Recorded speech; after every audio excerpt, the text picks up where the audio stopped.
May isang dahilan kung bakit nagsasama ang dalawa o higit pang tao.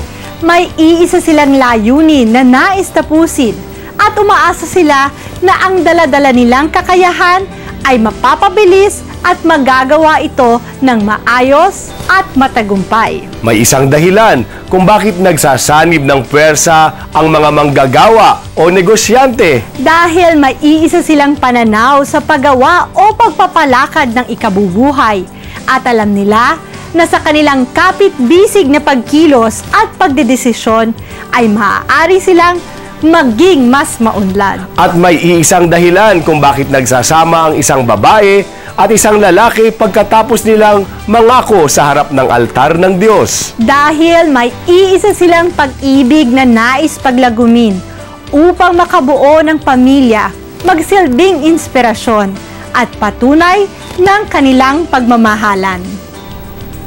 Ang mga dahilan at paraan ay ang buod ng tinatawag na teamwork.